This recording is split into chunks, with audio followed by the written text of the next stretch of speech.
On the day of my coming-of-age ceremony, I got drunk and was deflowered by a poor scholar who was studying at our home. My parents were furious and hastily married me off. Only my elder sister added to my dowry, tearfully saying, "If you face any difficulties in the future, come to me for help." Everyone praised my elder sister for her kindness, saying that although she was a fake heiress, she was a true noble lady nurtured by the Prime Minister's household for many years. That year, my elder sister married into the royal family, while I, the true noble daughter, was humiliatingly wedded into a scholar's thatched cottage. 3 years later, I was tormented by the scholar into severe illness and fled back to the capital to beg my elder sister for help.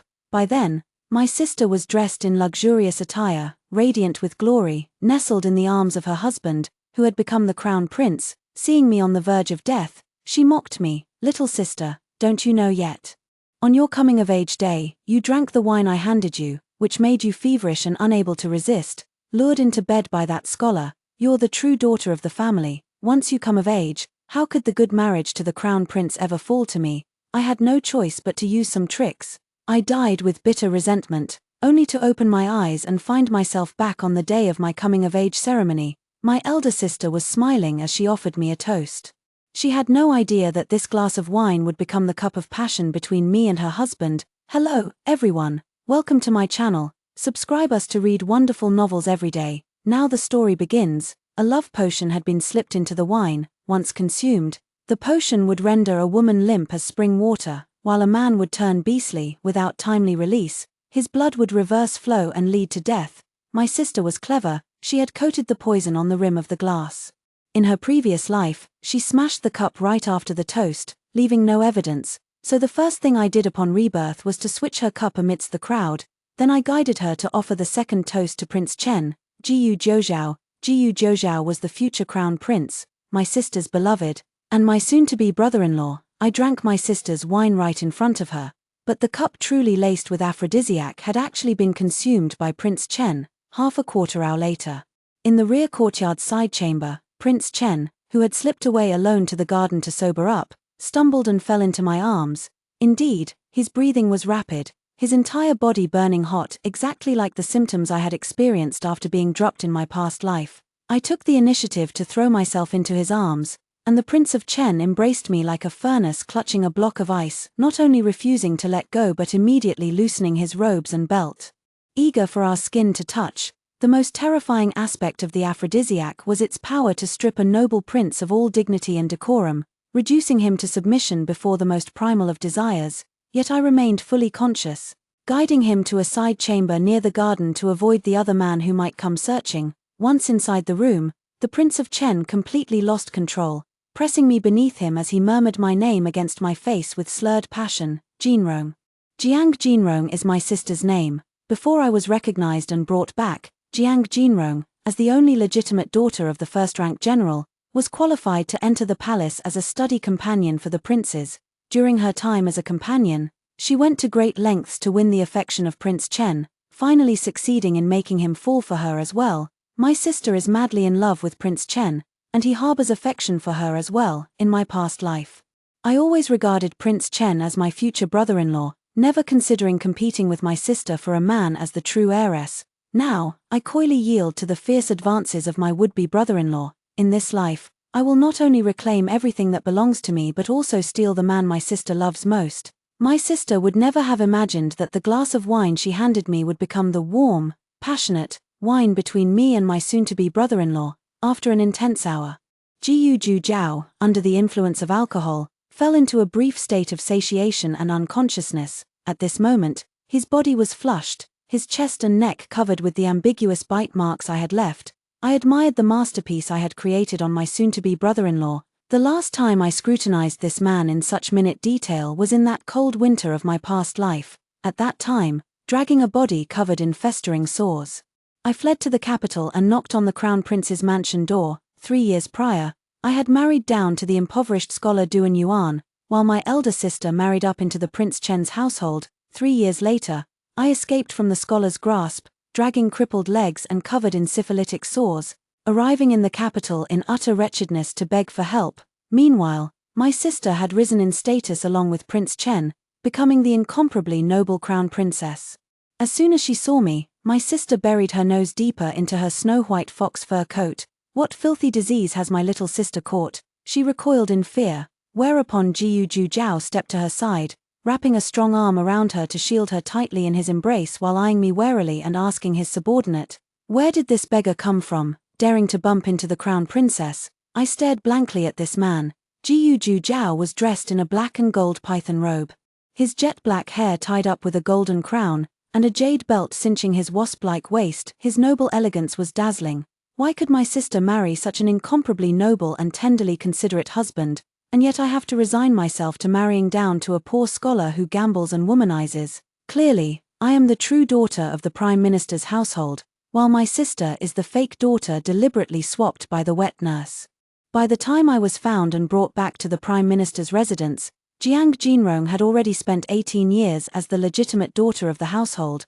On the day I entered the household, she cautiously tried to win me over with a stick of candied hawthorn. "Little sister, can you please not drive me away?" As she spoke, tears welled up in her eyes, and the way our parents looked at me carried a subtle hint of accusation.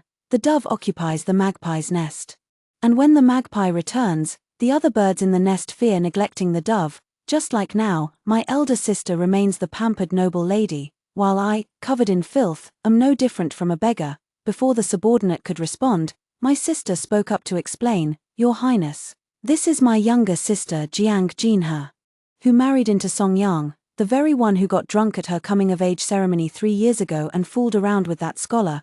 Only then did Jiu Jiao understand. "Your Highness, please go inside, I'll take care of my sister." Jiu Jiao didn't ask too many questions. He adjusted Jiang Jinrong's fox fur cloak and gently reminded her, "It's cold outside, don't stay too long." Jiang Jinrong shyly agreed. Only after the crown prince's figure had completely disappeared into the garden did Jiang Jinrong, supported by her maid, step down from the stairs and approach me with a concerned expression. How could my sister contract such a filthy disease? With tears in my eyes, I explained, "Sister, after Duan Yuan married me, he went to the brothel every night to seek the courtesan's company. Within a year, he had squandered all my dowry. He claimed he wanted to pursue scholarly honors, but instead, he indulged in debauchery day after day. When drunk, he would beat me, my legs were broken by him. He even brought back diseases from outside and infected me. In Songyang, crying to heaven brings no answer, and pleading to earth brings no relief." My hands trembled as I spread them open, the palms still stained with a foul, congealed blood. I couldn't take it anymore. I smashed Duan Yuan's head. "Songyang County is hunting me down." I risked my life to flee back to the capital.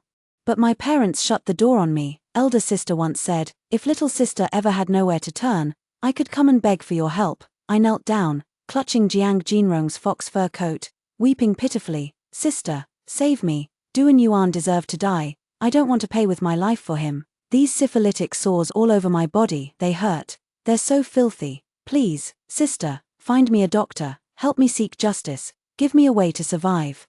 Duan Yuan was originally a scholar studying under the patronage of the Prime Minister's residence. That year, I got drunk at my coming-of-age ceremony and was taken advantage of by Duan Yuan in a daze, right in a pavilion under broad daylight, completely exposed, and we were caught in the act by everyone. I had only been recognized and brought back to the Prime Minister's residence for less than half a year when this incident occurred. Furious, my parents hastily arranged my marriage afterward. On the day of my wedding, only Jiang Jinrong added to my dowry. She held my hand and said, "Jinhe, if you ever find yourself in desperate straits, you may come to your elder sister for help." Everyone praised Jiang Jinrong for her beauty and kindness. So what if she's a fake heiress? After 16 years of upbringing in the Prime Minister's household, she's already become a true noble lady. I, too, believed my sister was noble and kind-hearted, so I risked my life to return to the capital. Begging her for a way to survive, her plump face did indeed resemble that of a benevolent bodhisattva, but suddenly the corners of her lips curled, and her eyes turned cold. I said those words back then because I had long foreseen that marrying Duan Yuan would make your life a living hell. I froze. "Sister, what are you talking about? Haven't you figured it out yet?" Jiang Jinrong leaned in close and whispered sinisterly into my ear. "The wine I gave you at your coming-of-age ceremony was laced with an aphrodisiac poison. That's why you felt unbearably hot and stripped off your clothes in broad daylight in the pavilion. And Duan Yuan was part of my plan all along.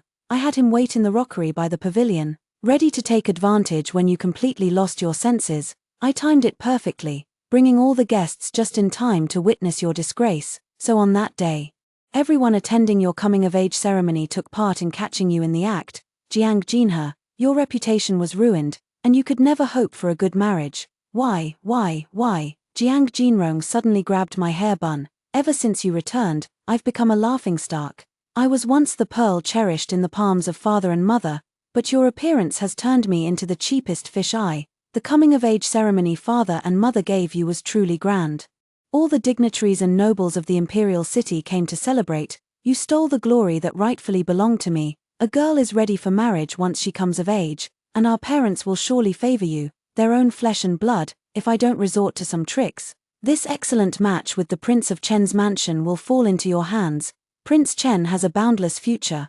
I've put in so much effort just to make him notice me. And now your appearance threatens to ruin everything. I will never allow it. Don't blame me either. Every man for himself, or heaven and earth will destroy you. If I hadn't resorted to some underhanded tactics back then, it would be me suffering a miserable fate today. Jiang Jinrong laughed. Fortunately, now I am the crown princess, and you are a beggar woman. My eyes widened in horror, a wail stuck in my throat, turning into a sudden gush of metallic-tasting blood that sprayed out. Jiang Jinrong's fox fur was stained with my black blood as she kicked me down into the snow. Immediately, officers surrounded me, and the magistrate of the imperial city arrived on the scene. Jiang Jinhe murdered her husband in Songyang County and fled to the capital. Since ancient times, a life must be paid for a life. Magistrate Zhong, do not show favoritism or bend the law. Magistrate Zhong replied, Your Highness the Crown Princess, please enlighten me. Let her pay with her life to accompany her pitiful husband in death. Jiang Jinrong, I howled with blood tears, only to have my teeth smashed by the officer's bamboo boards. Jiang Jinrong removed her soiled fox fur cloak and adjusted the phoenix coronet of the crown princess upon her head. Little sister, 20 years ago, I took your place as the daughter of the prime minister's household. 20 years later, I took your place as the crown princess. All the fortune meant for your life has fallen into my hands. You, just accept your fate. Her laughter was sharp and piercing. My fury burned within me, my body covered in festering sores, and I died in agony, consumed by hatred. Before death, all I saw was the endless snowfall covering the majestic towers and pavilions of the crown prince's residence. If there is a next life, I will surely become the mistress of this place and trample all those who harmed me beneath my feet. When I snapped out of the memories of my past life, Jiyu Ju Zhao had already awakened, his gaze gradually clearing. He recognized that the person by his pillow was me and almost instantly grabbed my neck. You dare scheme against this prince? I weakly struggled a couple of times, revealing the bruises and red marks he had left on my shoulders. By all appearances, I was the one who had been taken advantage of. Jiyu Ju Zhao, feeling guilty, loosened his grip. I coughed violently twice and retorted, I was resting in the side chamber when the prince, drunk, barged into the inner room and he did this to me. My shoulders trembled as I wept, my tears falling like pear blossoms in the rain. Jiyu Ju Zhao, feeling guilty from my sobbing, rubbed his temples in confusion. How could that be? My alcohol tolerance is excellent, and I barely drank any wine today, but the prince was clearly drunk, his face flushed crimson. Completely devoid of reason, no matter how much I cried and begged for mercy, it was useless. Jiyu Ju Zhao quickly sensed something amiss. Could the wine have been drugged? I pretended to be enlightened by his words and began to reason with feigned seriousness. Today is my coming-of-age ceremony, and I only drank 1 cup of wine, the one my sister personally handed to me. I remember the prince also drank the wine my sister offered him in the end. Could it be my sister?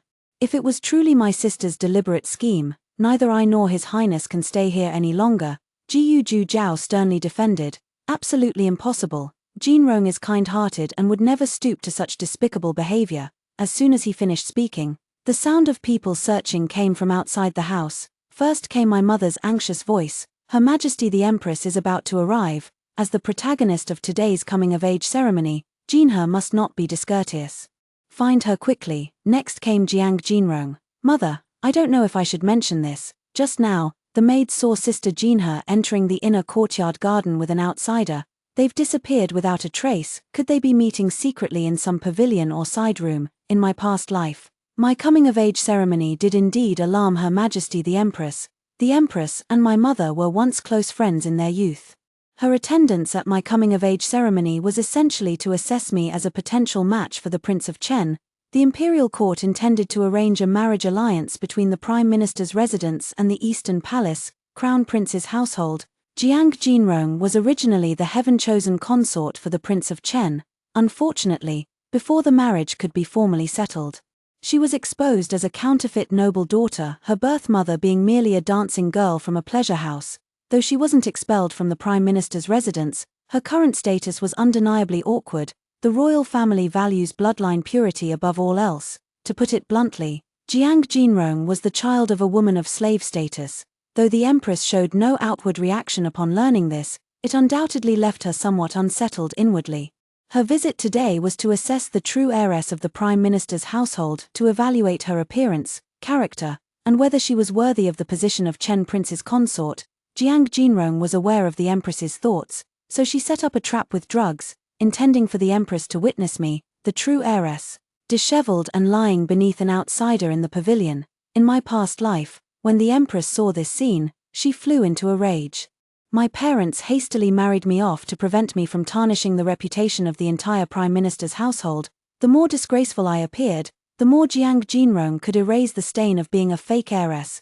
The sheer malice of her intentions is evident. This time, when she didn't find me in the pavilion with her people, she immediately led them to the nearby side room. Soon, they noticed that the door to my room was slightly ajar. Sister Jinhe, are you inside? Jiang Jinrong didn't push the door open directly but politely asked first. Jiyu Juzhao looked utterly embarrassed, his body now covered with my marks, the vivid bite marks on his neck still glistening, and the flush of lingering desire still visible at the tips of his ears.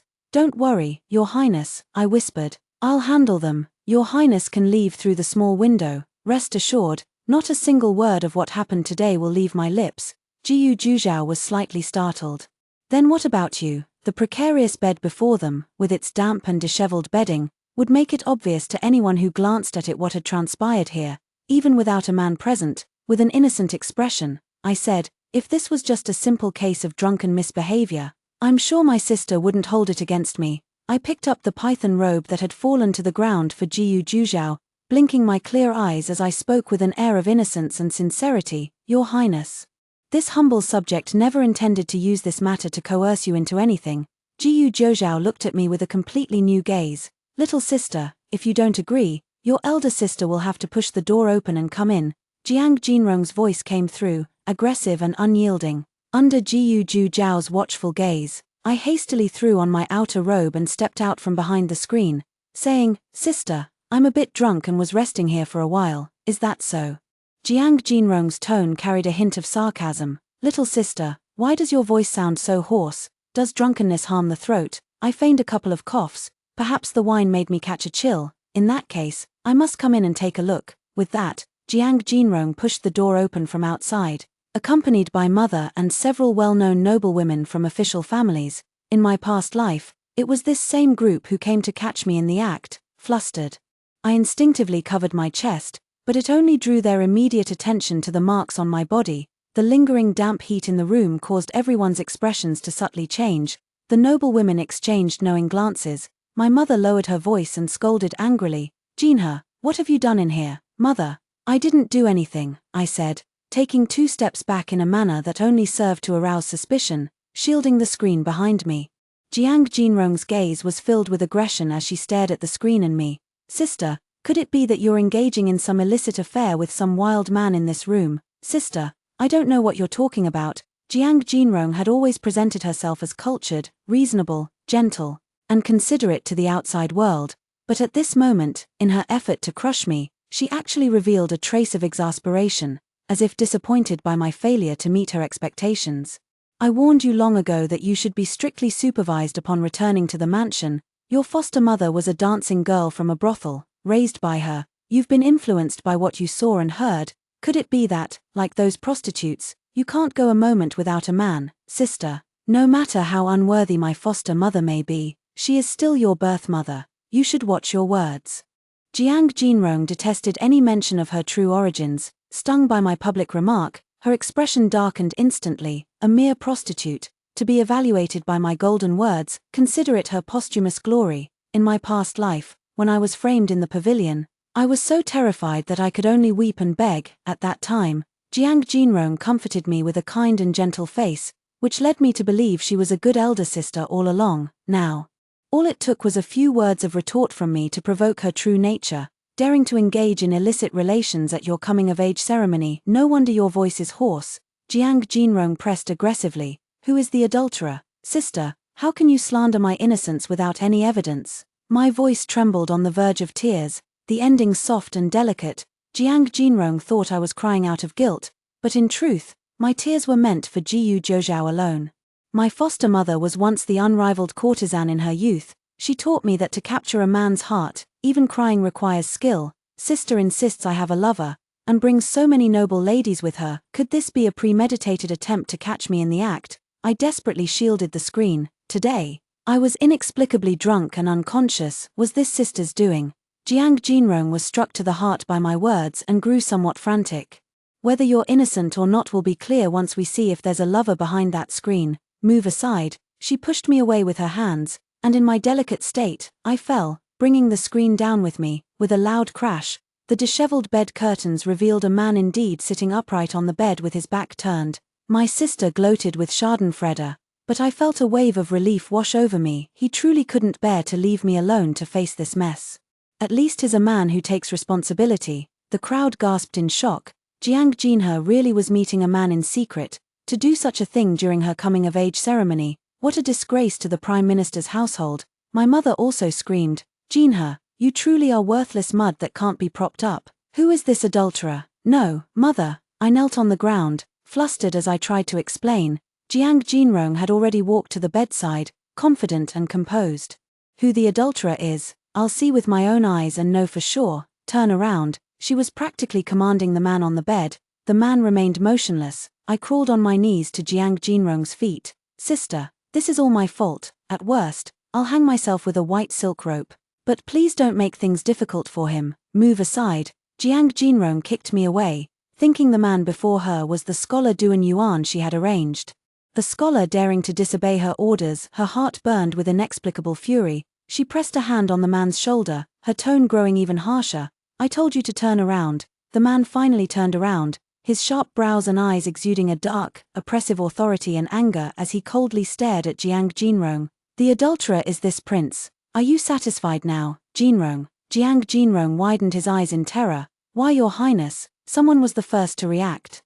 Dropping to their knees with a thud. How could it be you, your highness? Jiang Jinrong was as if the sky had fallen. Trembling and stammering in fear, she suddenly looked at me. I raised my hand to touch my throat, silently taunting her. Sister, weren't you curious why my voice was hoarse? Of course it's because brother-in-law hurt me. You wretched woman, it's you. Jiang Jinrong realized she had fallen into a trap. Furious, she cursed and tried to lunge at me, but was yanked away by a pair of large hands. Jiyu Zhoujiao shielded me behind him, eyeing Jiang Jinrong with a peculiar expression. In his memory, Jiang Jinrong had always been gentle, considerate, virtuous, and well-mannered. Yet just now, she was so harsh, pressing step by step, and even cursed with a ferocious expression. No different from a shrew, she was completely unlike the Jiang Jinrong he had admired, or perhaps, this was Jiang Jinrong's true nature.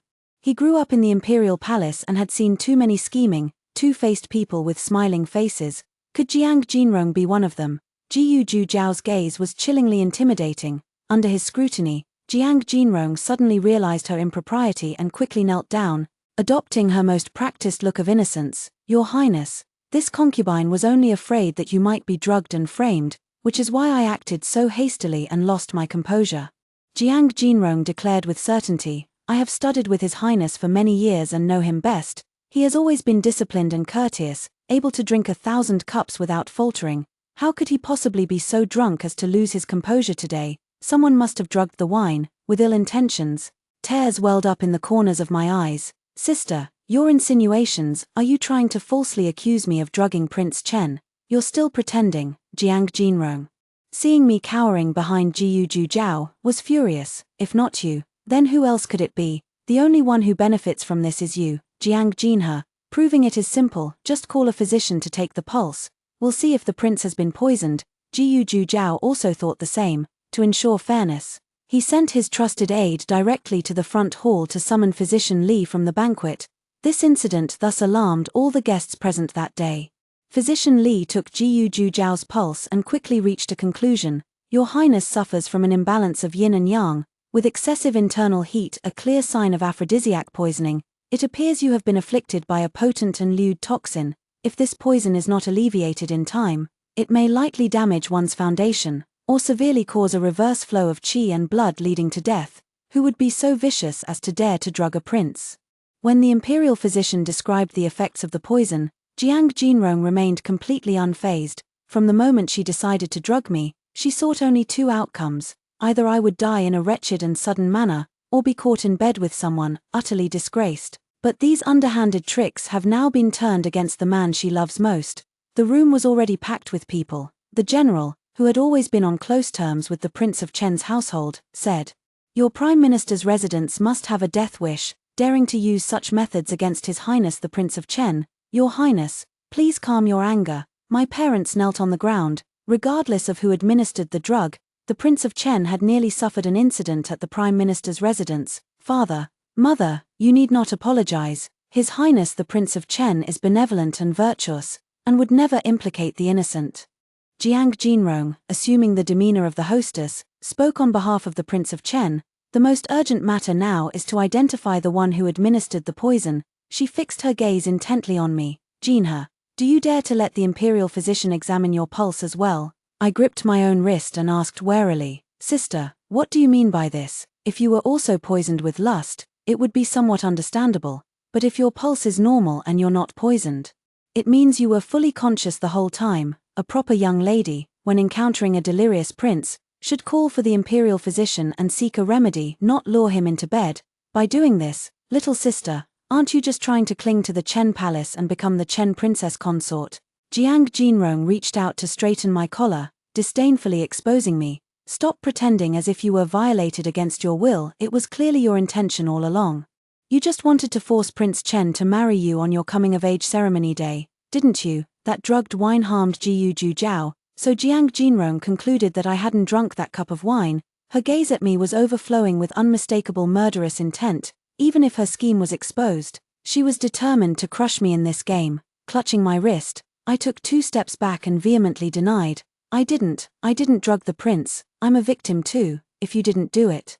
"Why are you running away?" a mocking voice rang out. I turned to see my own brother, Jiang Haoyu. He walked to Jiang Jinrong's side and said to Prince Chen, "Your Highness, this drug is so vicious. If both parties were drugged, then Jiang Jinhe could be considered innocent. But if Jiang Jinhe remained completely sober while only your Highness was intoxicated and confused, it's hard not to suspect that she drugged herself to seduce the prince." I stared at Jiang Haoyu. After all, I was his own sister, the one who shared his striking resemblance in the eyes and brows. Yet at this moment, to shield Jiang Jinrong, his words left me no room at all. According to Qi Kingdom's marriage customs, if a woman has an elder brother, it is he who should escort her out of her parental home when she marries. In my past life, I married down to a poor scholar. Jiang Haoyu only sent a servant to deal with me, and the servant relayed a message. The eldest young master said, "Miss, your behavior is dissolute. Though we share blood ties, the young master is ashamed to associate with you.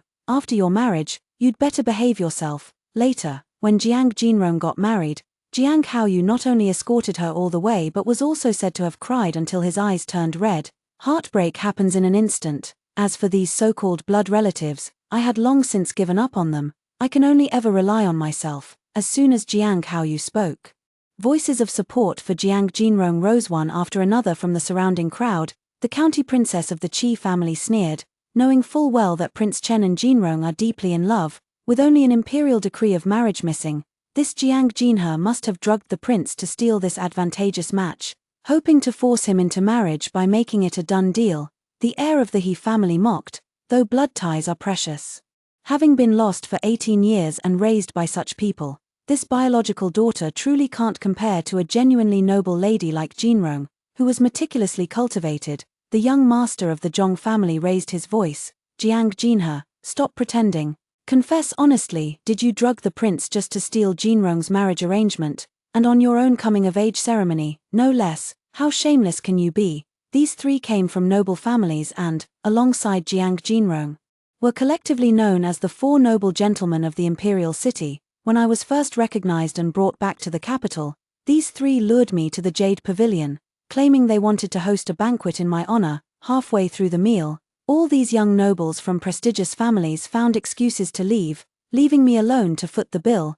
That was when I learned that such a small table of dishes could cost 100 taels of silver in the imperial city. I had just been recognized and brought back to the Prime Minister's residence, with only a few taels of silver on me, feeling so awkward and at a loss. In the end, the shopkeeper detained me in the restaurant until nightfall. When Jiang Haoyu finally came to take me away, his face dark with anger. That day, I was utterly humiliated. Word spread throughout the imperial capital that the Prime Minister's newly recognized true daughter was a poor girl suddenly turned rich. Daring to show off by ordering the most expensive dishes at the Jade Pavilion as soon as she returned. When I returned to the residence, Jiang Jinrong and her three friends were waiting for me at the gate. Jiang Jinrong stepped forward, took my hand, and smiled apologetically. "Jinhe, my friends were just teasing you. Don't take it to heart," though she said so. The way her friends, including Jiang Jinrong herself, looked at me was as sharp as if they were scrutinizing a rat that had crawled out of the gutter into the sunlight. That day, I was nearly drowned in embarrassment and self-loathing. Jiang Jinrong had been the cherished daughter of the Prime Minister's household for 18 years and had long established a network of connections in the imperial capital, with herself at the center, regardless of right or wrong.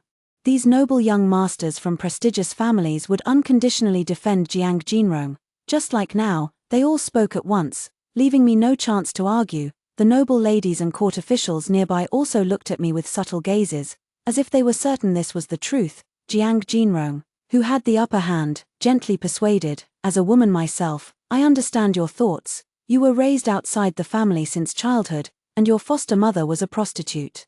It's inevitable you'd pick up some vulgar tricks." "I didn't," I said, shaking my head with tears in my eyes while shrinking back 2 steps in fear. "Didn't?" Jiang Jinrong pressed closer to me. "Then why are you so guilty? Let the imperial physician check your pulse, and everything will be clear." I looked up at Jiyu Jiuzhao for help. "Your Highness, believe me, I was framed too. I'm innocent." Jiyu Jiuzhao grasped my arm. "Jinhe, let the imperial physician examine your pulse. If you're innocent, it will convince everyone." The arm he held began to tremble uncontrollably. Jiang Jinrong's eyes flashed with triumph as she snatched my arm away, allowing Physician Li to take over and press his fingers against my pulse. I shrank back timidly, trying to pull my arm free, drawing mockery from Jiang Jinrong's friends. "Look at her guilty expression, clearly she's the one who drugged him."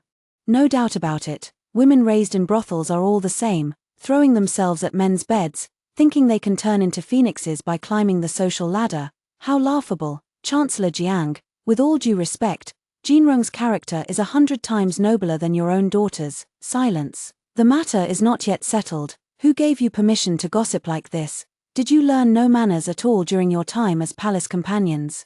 Jiyu Jiuzhao's sharp rebuke finally made the haughty young nobles reluctantly shut their mouths. Only Jiang Haoyu remained indignant. "Your Highness, she's already this guilty, why bother with verification? She's clearly the pulse of Miss Jinhe." Before Jiang Haoyu could finish, Imperial Physician Li suddenly stroked his graying beard and frowned, saying, "This pulse." Jiang Jinrong couldn't wait to press further. "What about the pulse? She didn't take the medicine. She lied, didn't she?" Imperial Physician Li released her wrist and concluded, "This pulse is as restless and rapid as His Highness Prince Chen's. It's a symptom of weakened qi and blood after being harmed by an aphrodisiac."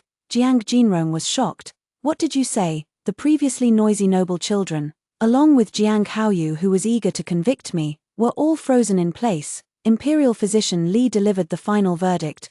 Both must have been simultaneously poisoned with a potent aphrodisiac.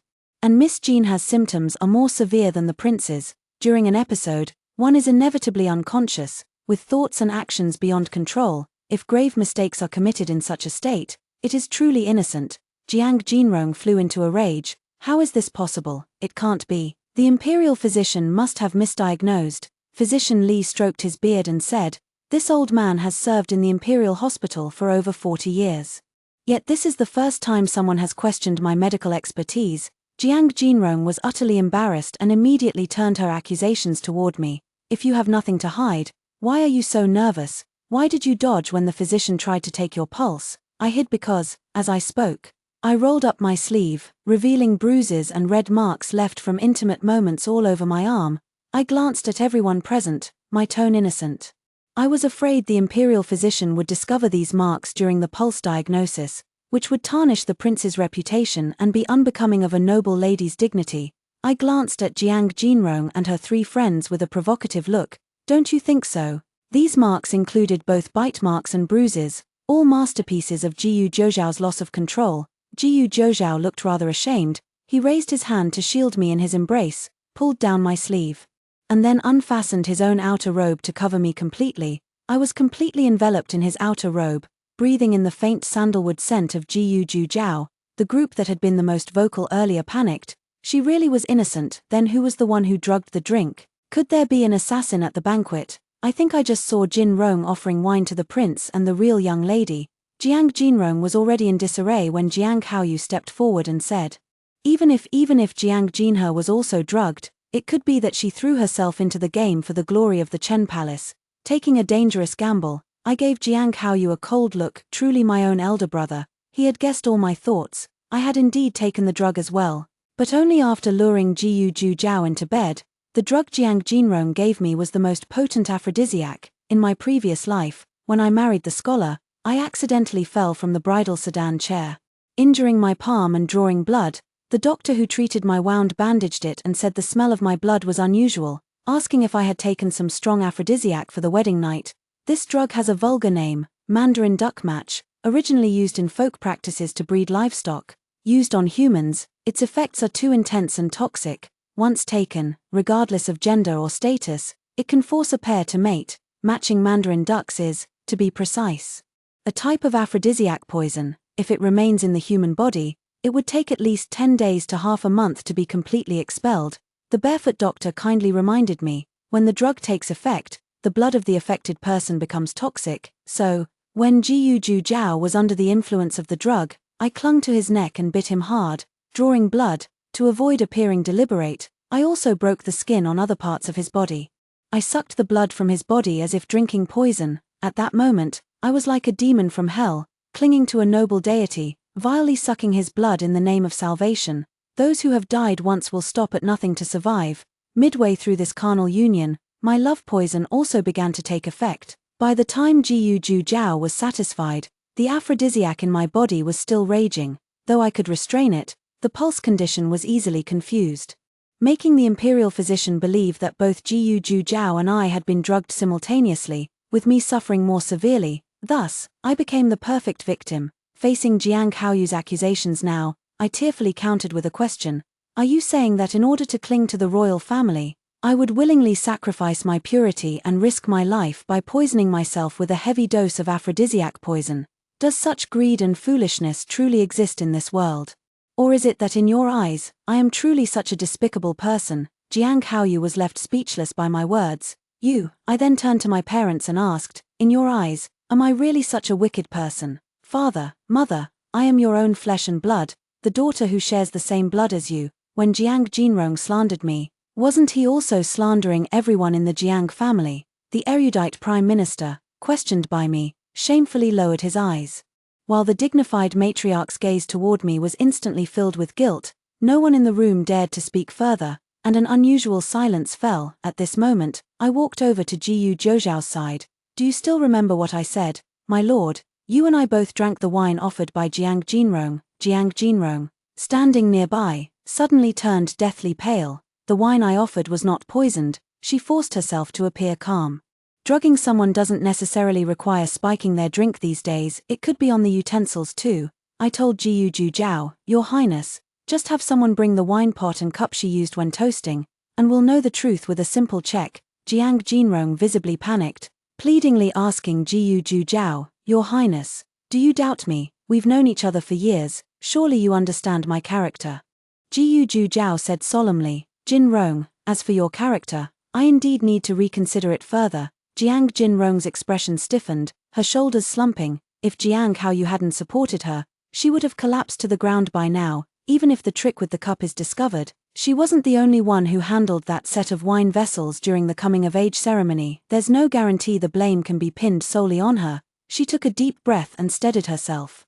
The innocent need not fear investigation. I welcome His Highness's scrutiny. As soon as she finished speaking, a scholar-dressed man emerged from the crowd. "I want to report, I want to report." The crowd parted to make way for him, revealing a scholar dressed in plain cloth, escorting a man whose attire was similar to his own. The man had his hands bound and appeared to have been struck twice, forced to kneel before the crowd as he shouted, "Injustice! Scholar Zhong is slandering me." My pupils constricted violently. The man kneeling before me, crying out his innocence, was none other than Duan Yuan, the scholar I had married in my past life. In that past life, he had ambushed me by the rockery, taking advantage of my vulnerability, and later insisted that I had seduced him of my own volition. I was disgraced and forced to marry into the Duan family of Songyang. After marriage, Duan Yuan indulged in drinking, gambling, and whoring. Exploiting me to the bone in every possible way, he drove me to despair, so I smashed a vase over his head, sending him bleeding to meet the king of hell. He died, but the filthy disease he gave me continues to torment me. Though time has reversed now, and everything starts anew, I had long anticipated his arrival, yet upon actually seeing this person, I couldn't help but feel a chilling phantom pain throughout my body. Jiu Jiao noticed my suddenly ragged breathing, thinking I was frightened, and pulled me into his embrace, a thoroughly protective gesture. "Your Highness, Prime Minister, I wish to report Duan Yuan for attempted misconduct." The scholar Zhong Wenshuan was originally the one being escorted, with the imperial examinations approaching. The outer courtyard of the Prime Minister's residence had taken in many scholars for lodging and study. These individuals were all promising talents selected by the Prime Minister's household. Even if just 2 or 3 of them successfully entered officialdom, they would become valuable allies for the Prime Minister's faction in the imperial court. These scholars hailed from all corners of the land. Given the strict separation between men and women and the hierarchical distinctions, on occasions like the coming-of-age ceremony for the Prime Minister's daughter, these lodging scholars were not permitted to attend the banquet, nor could they venture uninvited into the inner courtyards. Zhong Wenshuan held Duan Yuan down and exposed him to Prince Chen. Early this morning, Duan Yuan sneaked suspiciously into the inner courtyard garden. The inner courtyard is where the young ladies and masters reside. Fearing he might disturb the nobles, I followed him and indeed saw him hiding furtively among the rockeries. Later, when Miss Jinhe stumbled into the inner courtyard, Duan Yuan emerged directly from the rockery. Searching all around, he lingered near various side rooms, pushing open doors one by one as if looking for someone. A chill ran down my spine. If it weren't for Jiu Jiao, if I had truly been drugged, even if I had hidden in the side room, Duan Yuan would have found and devoured me completely. The front hall is hosting the coming-of-age ceremony for the Prime Minister's daughter. The Prime Minister has shown me great kindness, and I could not let Duan Yuan ruin the ceremony. That's why I apprehended him, during his resistance. I even found a drugged handkerchief on him. Zhong Wenshuan handed over a thick handkerchief. Imperial physician Li took it, examined it carefully, and after a brief sniff, immediately pulled it away. This handkerchief is also laced with aphrodisiac. This scholar clearly intended to harm Miss Jinhe. Everyone was shocked. I pretended to be frightened and shrank into Jiu Jiao's arms. Jiu Jiao was furious and kicked Duan Yuan to the ground. "How dare you?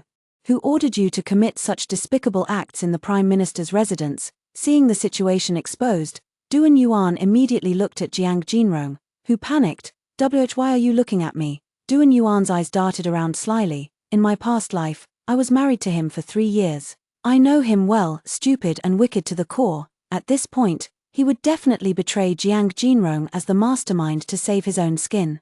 I don't even need to coax a confession, just wait for him to open his mouth." Duan Yuan was indeed staring intently at Jiang Jinrong, whose face had turned deathly pale as she desperately tried to intimidate him with her gaze. But a petty man like Duan Yuan is the hardest to control in life or death situations. True to form, he ignored Jiang Jinrong's warning and chose self-preservation. The only one who dared order me to do such a thing was of course Jiang. "Her Majesty the Empress has arrived." He hadn't finished speaking when he was abruptly interrupted by a loud shout from a eunuch outside. My clenched fist weakly loosened, just a little bit more. Jiang Jinrong's heart nearly leapt to his throat, then suddenly dropped back down. The Empress had always been very fond of Jiang Jinrong. Before Jiang Jinrong was exposed as a fake heiress, she was still a noble and pure-blooded young lady meticulously groomed by the Prime Minister's residence. The Crown Prince needed the support of the Prime Minister's residence, and the Empress had repeatedly hinted that Jiang Jinrong was her favored candidate for Crown Princess. Jiang Jinrong touched a jade filigree bracelet on her right wrist, a treasure previously bestowed upon her by the Empress. Now, Even though she was a fake heiress, Jiang Jinhe was suspected of seducing the imperial prince. The queen, having witnessed too much palace intrigue, was naturally suspicious and overthinking. She cherished the Prince of Chen as dearly as her own eyes and would never allow anyone to scheme against him in matters of the bedchamber. Jiang Jinrong revealed a smug expression of one who had narrowly escaped disaster. Her Majesty the Queen was her greatest backer. The Queen's majestic procession arrived outside the side chamber, and the crowd knelt in unison to pay their respects, clad in Jiyu Zhou's outer robe. I knelt respectfully and almost immediately sensed the Queen's gaze piercing through me. Everything left untidied on the bed bore witness to the absurdity that had just transpired. The Empress's expression turned cold. What happened here? Before Jiyu Zhou could answer, Jiang Jinrong hastily interjected. Your Majesty, Jiang Jinhe used lowly brothel tricks to seduce Prince Chen. Empress Zhong had only Jiyu Zhou as her sole prince. In her early years, she had been pregnant once, but consort Li caused her to miscarry. Li was originally a skinny horse raised by an official of the previous dynasty. During an incognito visit, the emperor got drunk on a pleasure boat and had a passionate night with the fawning Li. Li was granted the title of consort Li and, upon entering the palace, became arrogant due to the emperor's favor. She offended the empress, resulting in the loss of the 5-month-old princess in the empress's womb. Although consort Li had long died in the cold palace, Empress Zhong despised her kind the most. Today was the first time the empress met me, and Jiang Jinrong's words branded me as the second consort Li, completely ruining any favor I might have had with the empress. Empress Zhong's gaze at me was indeed unfriendly. Jiyu Zhou wanted to explain on my behalf, but Empress Zhong had no patience left to listen. Without matchmakers or betrothal gifts, a secret union is nothing but unchastity. She looked at me coldly. I grant you this white silk to end your own life. I shall ensure you a dignified death. Jiyu Zhou was shocked. Mother, Jiang Jinhe is also a victim. How can you be sure she's completely innocent? Can you truly understand a woman's heart? Don't be like your father. Deceived and still counting money for her, I maintained a calm expression, but a thin layer of sweat formed on my back. My little tricks were indeed like teaching a fish to swim in front of the empress. The empress was the highest-ranking person present, and no one dared to defy her decision. My parents appeared to want to plead for me, but in the end, they didn't truly dare to speak. Just like in my past life, they wouldn't hesitate to marry me off for the sake of their reputation. As 2 matrons came to escort me away, I happened to meet Jiang Jinrong's gaze. She was like a triumphant fox, slyly waiting for me to die. The palace matron had an extremely strong grip, and with one pull, she tried to tear off the outer robe draped over me. If the robe were to fall, my wretched state would only further provoke Empress Zhong's disgust. But just as the robe was being pulled open at one corner, another pair of large hands swiftly gathered it back tightly. I looked up, and Jiyu Zhou pulled me into his embrace, his voice resounding with conviction. If we speak of losing chastity, today your son has also lost the loyalty of a gentleman. If the Empress Dowager insists on bestowing death, why not provide an extra white silk cord and hang me as well? The Empress was shocked. My child, when Jiyu Zhou stood up for me, I could even hear the resonance in his chest. Everyone present was shocked by Prince Chen's words and actions. To impose the death penalty without asking for the cause and effect, how is what the Empress Dowager is doing any different from indiscriminate slaughter? Jiyu Zhou then swept his gaze over everyone around him. And all of you, with the Empress present to uphold justice, why is it that not a single one of you dares to speak up? As soon as he finished speaking, the guard who had gone out to investigate came in to report. Jiyu Zhou invited the Empress to take the main seat. This matter has its reasons, and there are villains scheming behind it. Since your Majesty is here, why not listen to the evidence before making a decision?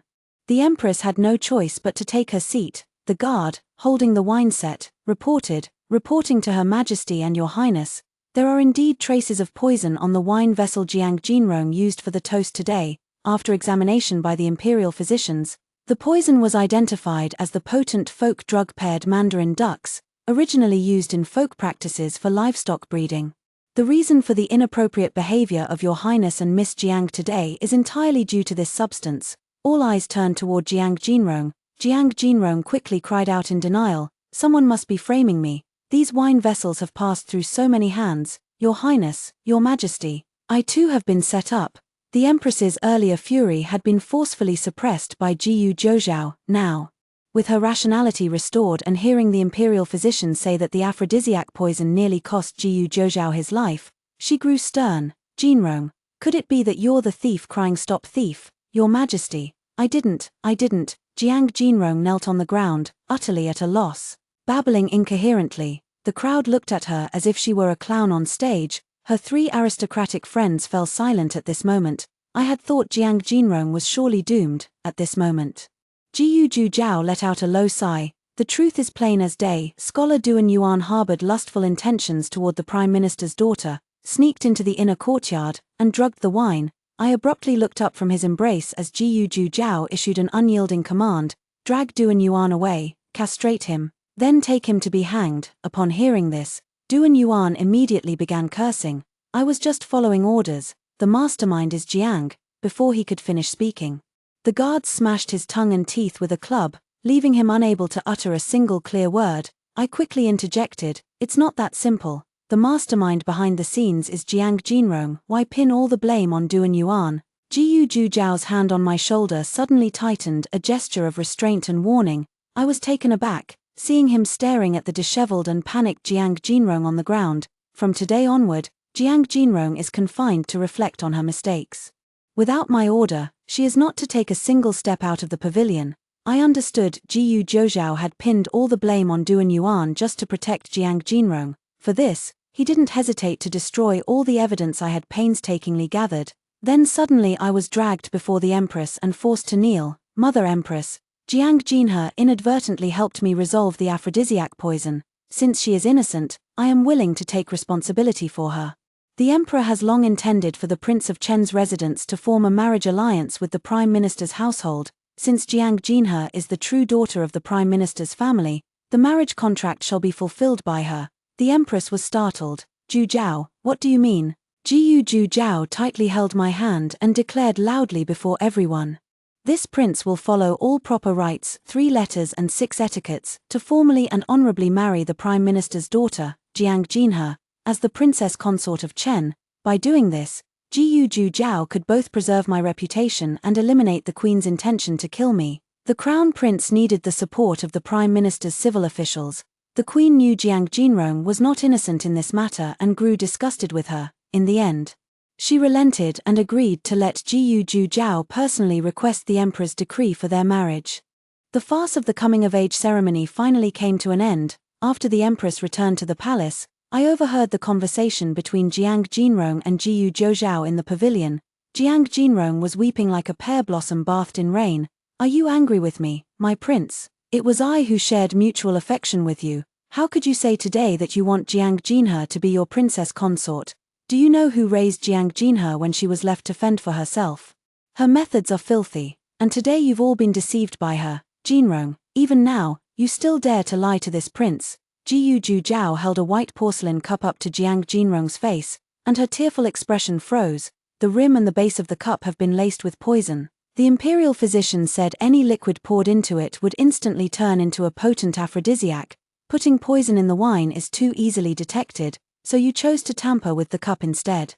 If I'm not mistaken, Duan Yuan was also your arrangement to enter the inner courtyard. You intended to drug Jiang Jinhe, then have Duan Yuan ruin her virtue. Thus, the Prime Minister's daughter would be you alone, and you'd be the sole candidate for the Chen princess consort. Isn't that so?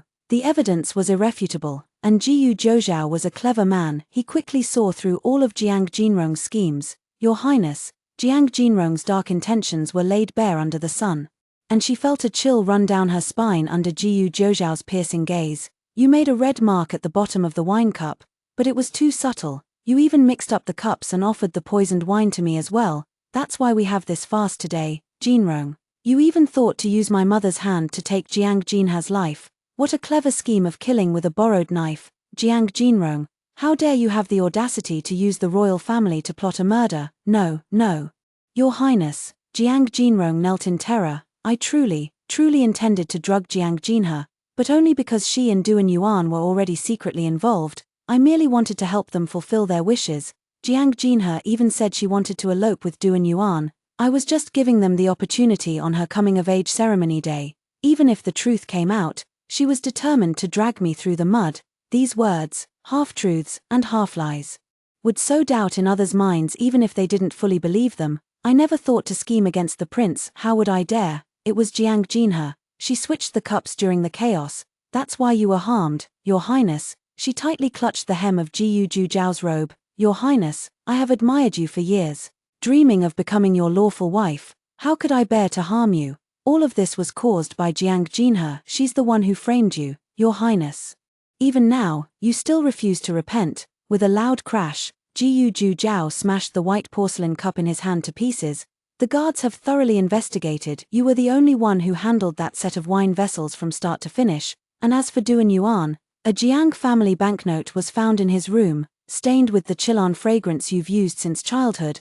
I would never mistake this scent. I didn't have these evidences presented directly to the Empress Mother. I even had Duan Yuan's tongue cut out. Otherwise, it would have been you who was ordered to die by the Empress Mother today. Jiang Jinrong was so frightened that tears streamed down her face. Jiyu Zhujiao firmly grasped Jiang Jinrong's tear-stained face. Drugging a prince is a crime punishable by extermination of the entire clan. Jiang Jinrong, I'll protect you this once today, as repayment for your years of infatuation. From this day forward, there will be no more affection between us. You dare not aspire to be the Chen princess, nor shall you target Jiang Jinhe again. By targeting her now, you are targeting this prince. My lord, are you saying such words to break this humble wife's heart? Jiyu Zhujiao sneered coldly. The wine of passion between me and Jiang Jinhe was handed to us by your own hands. Jinhe, all of this was your own choice. Jiyu Zhujiao flung Jiang Jinrong's face aside and strode away, his sleeves fluttering as he stepped over the shattered porcelain shards. No matter how hysterically Jiang Jinrong wept, he never once looked back. I concealed myself behind a large tree, ensuring Jiyu Zhujiao wouldn't notice me. By dusk, the Prime Minister's residence was set to carry out Duan Yuan's execution in the backyard. After all, this matter was rather disgraceful. The Prime Minister obtained Jiyu Zhujiao's consent and had the person silenced directly in the backyard of the Prime Minister's residence. The execution was carried out by 2 seasoned and robust guards. I stepped forward and asked, this person tried to ruin my reputation. Could you 2 gentlemen allow me to vent my anger? The guards were from the prince's household. Today, Prince Chen had publicly declared his intention to marry me, so in their eyes, I was already the future Princess Chen, of course. But I fear dirtying the lady's hands won't be a problem. I pulled out the dagger I had prepared long ago. I'll just stab him twice, won't delay your important business. The guards thoughtfully checked the ropes binding Duan Yuan's limbs, ensuring they were tight, before allowing me to approach him. Duan Yuan's mouth and teeth had already been smashed to a pulp, but when his eyes saw me, they still gleamed with a lecherous light. He wasn't afraid when he saw me holding the knife. In my past life, when he beat me in the room, I also picked up a knife to resist, but he wasn't scared at all. He even mocked me, saying, even if my little wife holds a knife, she'll only manage to inflict some superficial wounds that don't hurt or itch. It'll only excite me more. Wrong. I gripped the dagger tightly with both hands, and with the first strike, I castrated Duan Yuan's manhood. As blood sprayed, Duan Yuan let out an inhuman scream, his entire body convulsing in spasms. The 2 guards were startled. Without changing my expression, I raised the knife and swiftly gouged out Duan Yuan's insolent eyes. The screams were endless. Yet I felt nothing but exhilaration. In my past life, this man tainted my purity, humiliated my dignity, and ruined my health. His eyes, like shadows, followed me relentlessly, trapping me in Songyang County, confining me within the Duan family's inner quarters for 3 long years, 3 whole years. I've long wanted to sever his vile roots and gouge out his eyes. I've wanted to do this for a long time. The night breeze brushed against my face, and half of the hatred pent up in my chest dissipated. I threw down the dagger and ordered the 2 guards to continue with their torture, telling them they were free to report this scene to Prince Chen. I needed to dispel Jiyu Zhujiao's suspicions about me and Duan Yuan as long as I was ruthless enough. Jiang Jinrong's psychological trap would be easy to break. The 2 guards showed a hint of awe toward me and swiftly hoisted Duan Yuan onto the gallows. I watched coldly as Duan Yuan was hanged to death. If not for Jiyu Zhujiao's mercy, Jiang Jinrong should have been sent to the gallows today as well. Drugging a prince is a crime punishable by death 10 times over. The prince himself showed mercy. In the pavilion scene, Prince Chen appeared to have severed ties with Jiang Jinrong. Yet his gaze clearly revealed a mix of love and hatred. In their past life, Jiyu Zhujiao and Jiang Jinrong shared an unparalleled love after marriage. Jiyu Zhujiao is a man of sentiment, which is why I can use him, but his affection will also hinder my revenge. I must find a way to make Prince Chen and the entire Jiang family completely abandon Jiang Jinrong. I will completely drive out the wild dove that has occupied the nest, sending it back where it belongs." 3 days later, the imperial decree of marriage was issued in the palace. The Prince of Chen's residence soon sent betrothal gifts to the Prime Minister's residence. On the day the betrothal gifts were delivered, I met Jiyu Zhao, who told me to simply wait peacefully for the wedding. Among the betrothal gifts was an exquisitely crafted golden hairpin bestowed by the Emperor. "Your Highness, could you help me put it on?" Just as Jiyu Zhao picked up the hairpin, a maid suddenly rushed in panic. "Terrible news! Miss Jinrong has hanged herself in the attic." Jiyu Zhao's expression changed instantly. He threw down the hairpin and dashed towards Jiang Jinrong's Wufang pavilion. Father, mother, and even my elder brother all rushed over.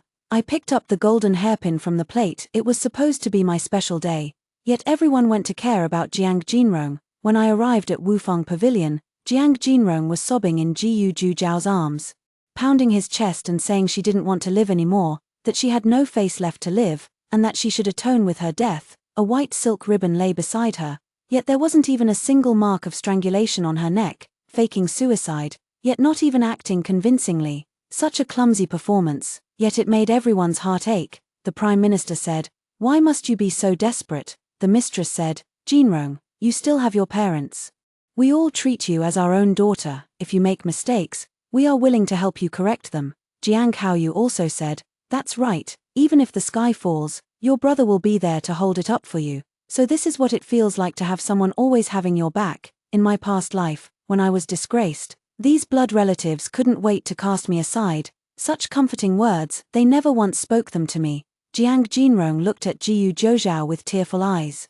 And Jiyu Zhao said helplessly, "Your crime doesn't warrant death. There's no need for this. Without your highness, Jinrong would rather die than live. Your highness, Jinrong is having trouble breathing." She weakly nestled into Jiyu Zhao's arms, and he didn't push her away, only instructing someone to summon the imperial physician. Jiyu Zhao's gaze at me always carried the air of someone bestowing pity upon a pitiable weakling, yet when he looked at Jiang Jinrong, his eyes held an affection he couldn't bear to sever. The imperial physician came to examine her and said Jiang Jinrong was suffering from melancholy. Jiyu Zhao then relented, allowing her to move freely within the chancellor's residence instead of confining her to the attic. My grand wedding with Jiyu Zhao is scheduled for the 9th of next month, and the entire chancellor's residence is busy preparing for the ceremony. Flowers and festive silks were everywhere.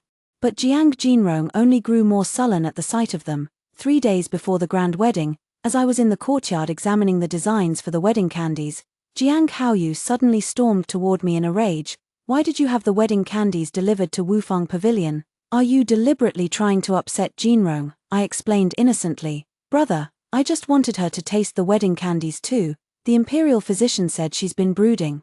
So I thought sharing my joy might help her recover faster." "You still dare to speak with sarcasm. Brother has misunderstood his sister." I turned around and picked up a plate of wedding candies from the table. "Brother, taste these for your sister and see which flavor is better, so we can serve the distinguished guests on the wedding day." Jiang Haoyu raised his hand and knocked over the lacquered tray in my grasp, sending the assorted wedding candies scattering across the floor.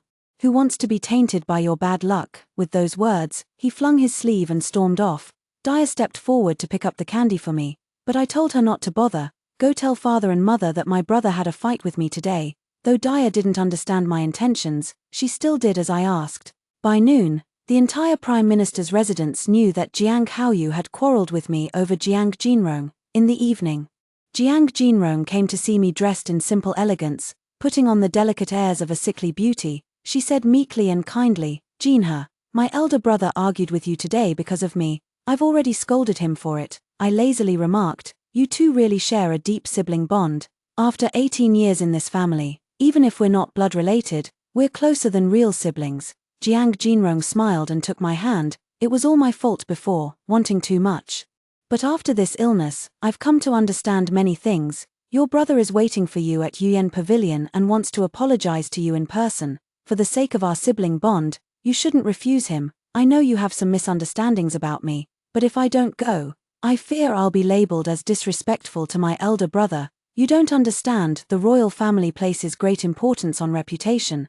I can no longer marry into it, but Jinhe.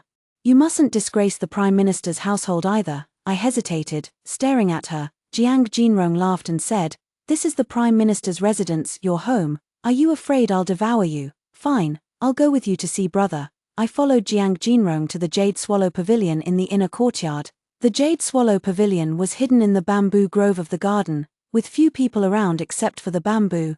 The door of the pavilion was wide open, and a screen stood right at the entrance, dimly lit. Jiang Jinrong led me up the steps, and as soon as we reached the door, I caught a familiar, peculiar fragrance. "Jinhe, go in and see your brother." Jiang Jinrong urged me to enter, while she quietly retreated behind me. Just as she was about to push me from behind, I suddenly turned around with a sinister smile. "Jiang Jinrong, I've seen this trick before, back in the brothel." "What?" "The trick of luring a young girl and sending a lamb into the tiger's den." Before Jiang Jinrong could react, I struck her neck with a chop of my hand. Jiang Jinrong was knocked unconscious by my strike. I caught her body and pushed her into the Jade Swallow Pavilion. Jiang Jinrong regained consciousness as she fell to the ground, weak all over. She looked up to see Jiang Haoyu's flushed face staring at her like a beast closing in on its prey. Pei Yuanyang carried a faint, peculiar fragrance, a scent so subtle that ordinary people could hardly detect it. But I'm different. In both my past and present lives, I've been dealing with this very herb. So, when that faint, elusive fragrance wafted from the Jade Swallow Pavilion, I guessed Jiang Jinrong's intention in luring me there. I couldn't tolerate Jiang Jinrong, and she couldn't tolerate me either. With the grand wedding approaching, she wanted to use Jiang Haoyu to ruin me utterly during the ceremonial rites. Then don't blame me for giving tit for tat and fighting evil with evil, sister. Jiang Haoyu's feelings for you go beyond sibling affection. Enjoy yourself. With that, I closed the door from the outside. Jiang Jinrong struggled desperately to escape the Jade Swallow Pavilion, but was restrained by the irrational Jiang Haoyu. I closed the door behind me but didn't lock it. Jiang Haoyu, after all, had trained in martial arts, and his strength was more than enough to restrain Jiang Jinrong. I called Daya, who was waiting outside the bamboo grove. "Go to the Prince Chen's residence and inform them that Jiang Jinrong has gone missing and might attempt suicide again. Please ask His Highness Prince Chen to come and take a look." The butterfly nodded. "This servant understands, and will also inform the Prime Minister and the mistress on the way." "Good butterfly, go ahead." I stood guard outside the door for half an hour, listening to Jiang Jinrong's cries for the same duration. It wasn't until someone hurriedly approached this direction that I hid in the bamboo grove. My parents and Jiyu Zhoujiao arrived almost simultaneously, and I also emerged from the bamboo grove, pretending to have just found this place. "Your Highness, have you found my sister yet?" As soon as I finished speaking, an ambiguous female voice suddenly came from within the Jade Swallow Pavilion. The mistress immediately changed her expression. She had guessed something and initially intended to cover it up.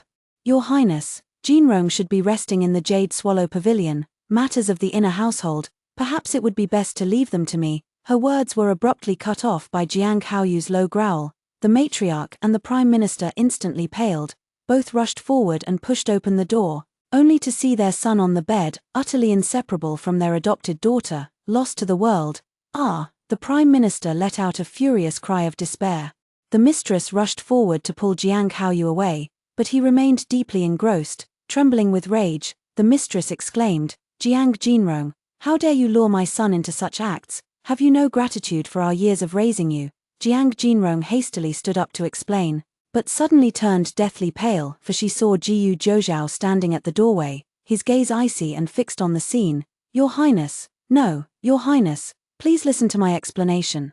She pushed Jiang Haoyu away with all her might, struggling to get off the bed, but her legs gave way and she nearly fell. Jiyu Zhoujiao's face was ashen, the air around him so tense it could wring out water. He turned away coldly, pausing abruptly as he stepped outside. I followed him out and asked with concern, "Your Highness, my sister must have acted unintentionally, or perhaps she was drunk and made a mistake." "Your Highness."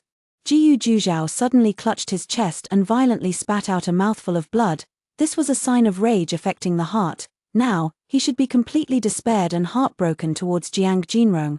By the time I escorted Jiyu Zhoujiao back to the Prince Chen's residence and returned to the Prime Minister's mansion, the night had already grown deep. Upon entering the main hall, under the dim yellow light, Jiang Jinrong and Jiang Haoyu were seen kneeling before the two family elders. It appeared that a round of questioning had already taken place. The effects of the drug on Jiang Haoyu had worn off, and he had regained much of his sobriety, now continuously pleading his innocence. "Father, mother, your son was drugged. This is not your son's fault." The faces of the Prime Minister and his wife were livid, with the family physician standing nearby. This incident happened twice, and the Prime Minister's residence, having prior experience, had already arranged for someone to check the pulse. Jiang Haoyu was drugged, but Jiang Jinrong was not. Who seduced whom into wrongdoing is clear at a glance. As soon as I appeared, Jiang Jinrong immediately lunged at me. "It's you, Jiang Jinhe. How vicious, how malicious. You actually made me. She spoke, then burst into tears of grievance, completely forgetting that if I didn't fight back, the grave accusation of sibling incest would fall on me today. "I don't know what you're talking about, sister. Brother was drugged, and you're the only one who has that medicine, with a history of such acts. What's this about the thief crying stop thief?" I flicked Jiang Jinrong's hand away. "If I'm not mistaken, sister, seeing that you can't marry Prince Chen and fearing rejection by the Prime Minister's household, you're willing to sacrifice all dignity just to secure a place as the Prime Minister's daughter-in-law. Isn't that right, you?" Jiang Jinrong was so furious at my words that steam seemed to rise from her head. Jiang Haoyu sprang up from the ground and shoved me forcefully. "You vile woman, ever since you returned, our home has been in chaos. Clearly, you're the one framing us." Staggered by his push, I steadied myself and simply looked at the Prime Minister and the matriarch, saying, "Father, mother, you see how protective brother is of sister Jinrong, since they're not related by blood anyway. Why not let them be together and make sister Jinrong my sister-in-law?" The Prime Minister's expression grew even more grim and terrifying.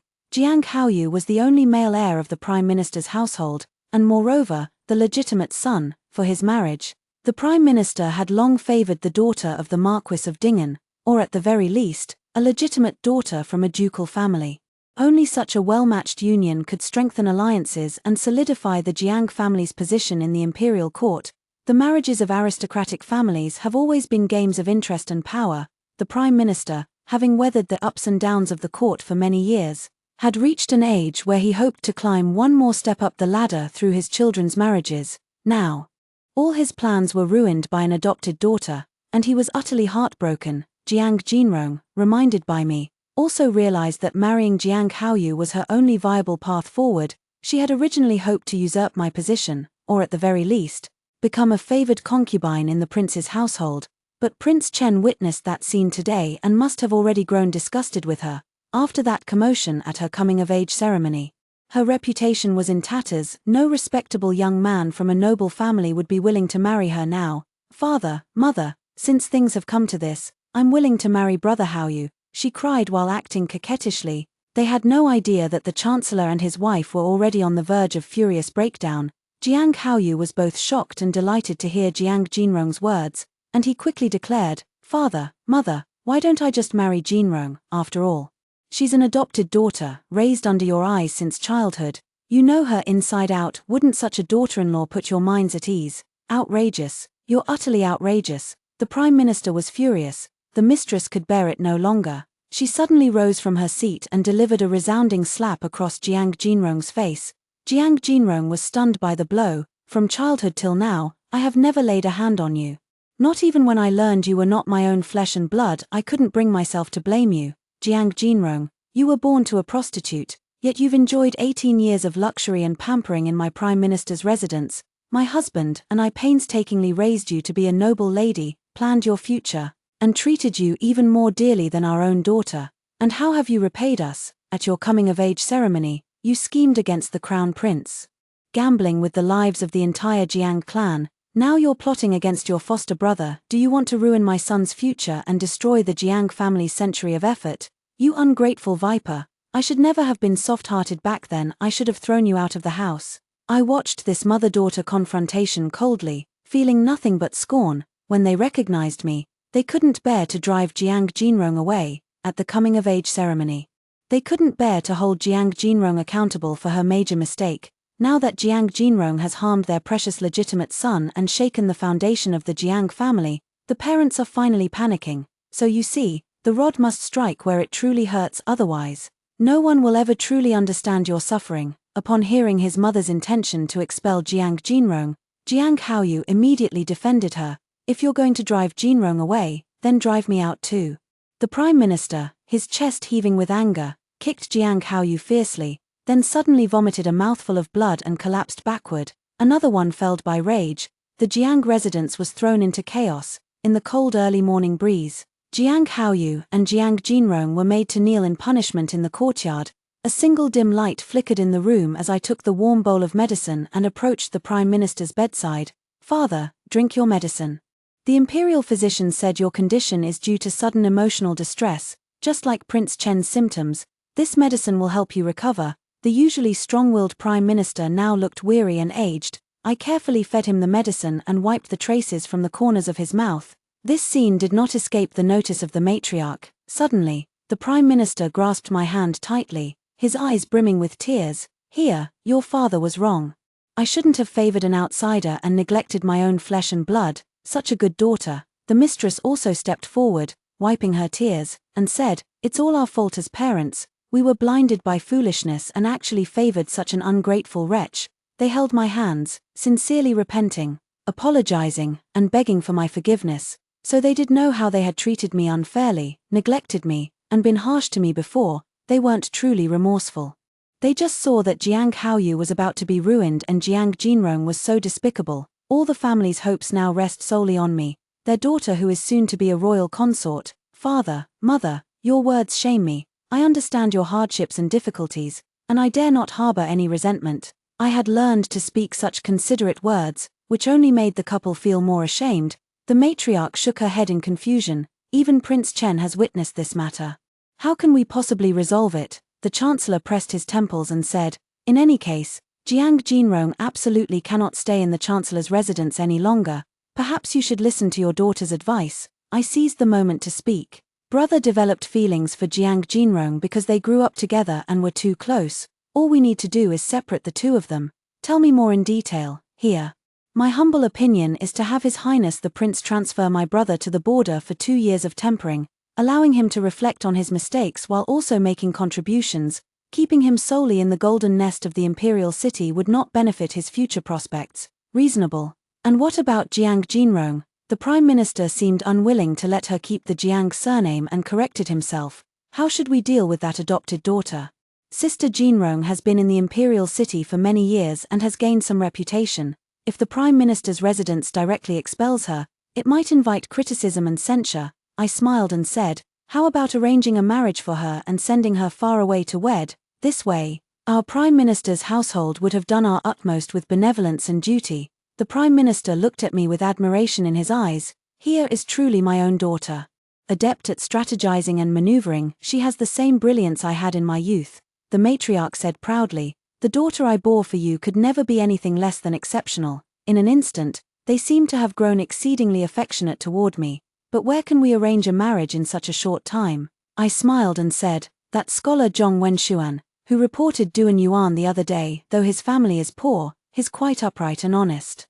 "But Zhong Wenshuan doesn't even have an official title." The mistress instinctively worried that Jiang Jinrong might not fare well if married to him, but she quickly hardened her heart. "Forget it, she was born lowly to begin with. Marrying Zhong Wenshuan would already be a step up for her. Why should I bother planning for her?" With this matter settled, I attended to my parents as they retired for the night. Early the next morning, Jiang Haoyu and Jiang Jinrong were placed under separate house arrest. Zhong Wenshuan, having received the good news of the betrothal, came specially to thank me. The young lady truly keeps her word. On the day I was reborn, time was pressing, and I only managed to bribe Zhong Wenshuan, who was loitering in the inner courtyard. "That day, I sent you to ambush Duan Yuan by the rockery. You did well. I promised you that afterward I would arrange a good marriage for you as a reward. Are you satisfied with Jiang Jinrong being betrothed to you?" Zhong Wenshuan bowed with a salute. "I'm more than satisfied.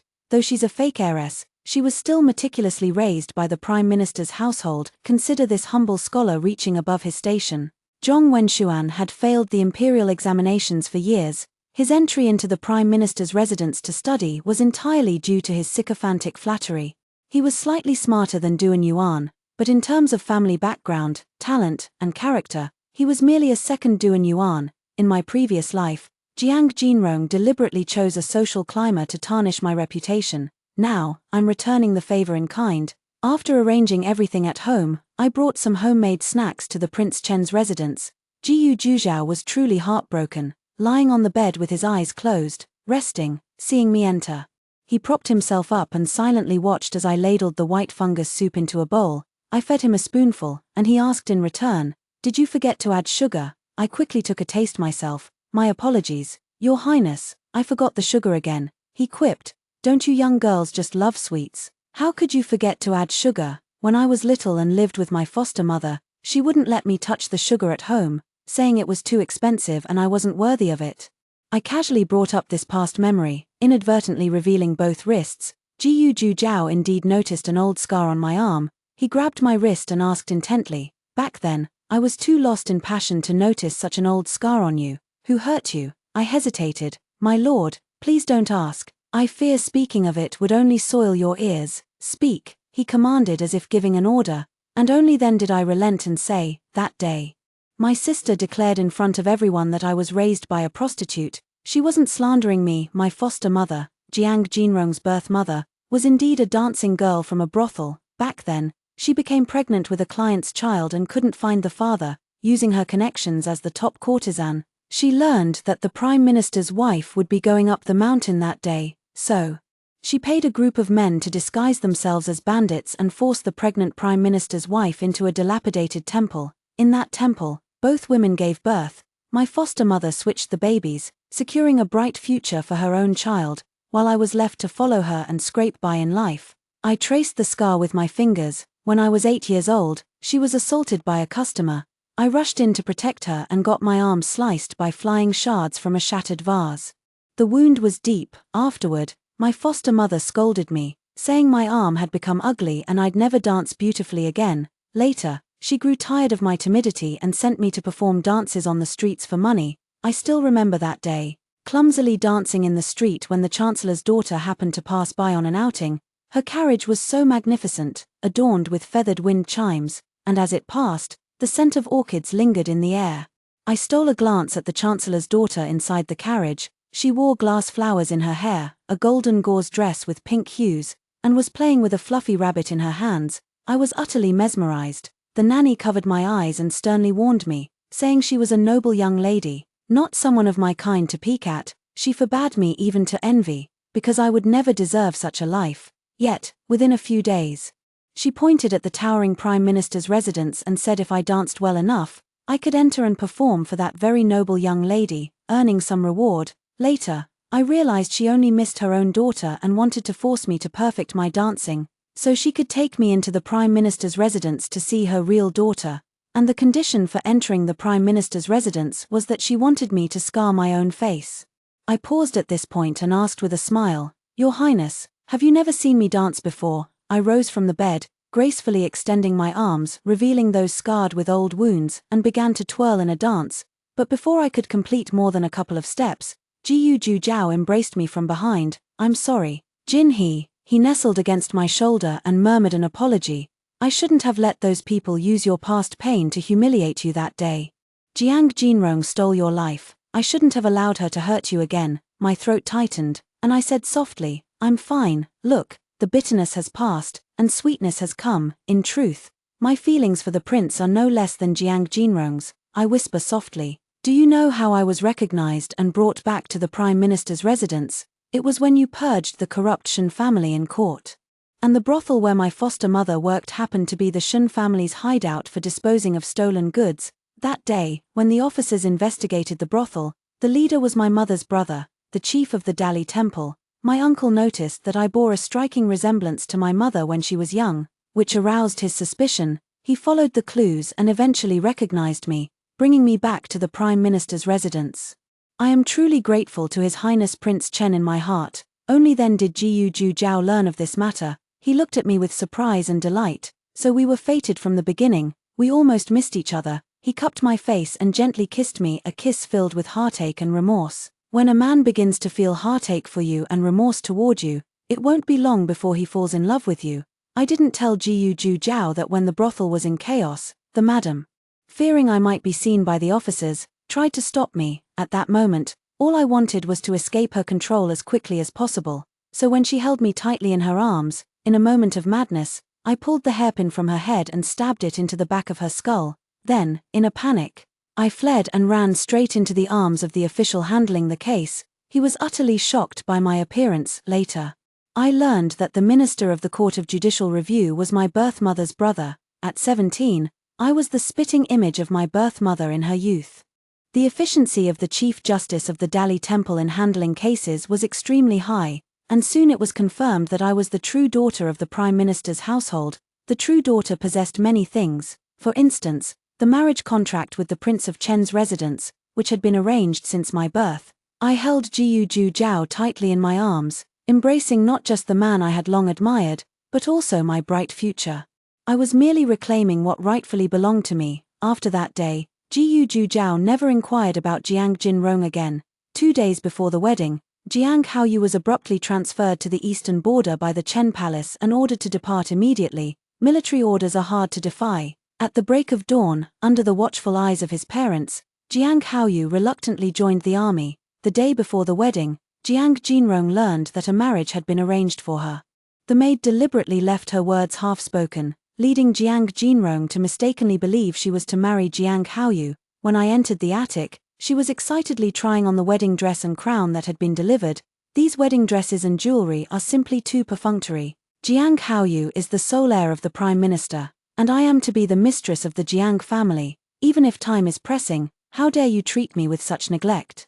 She scolded the maid who had brought the items, but as she turned around, she saw me. The maid had already been dismissed by me. Only the two of us remained in the room, standing in opposition under the glow of the setting sun.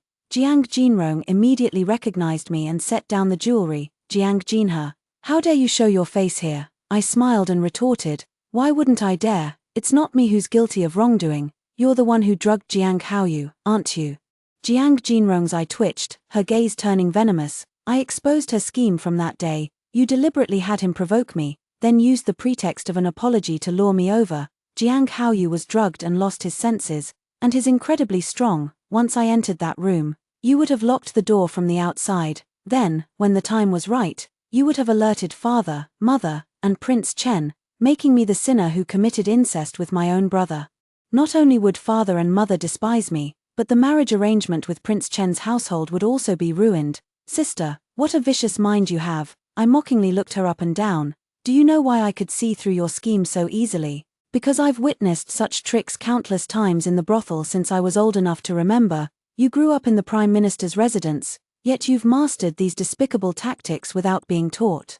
Truly the daughter of a prostitute, flowing with the same vile blood. How dare you humiliate me? Jiang Jinrong was enraged by my provocation and raised her hand to strike me.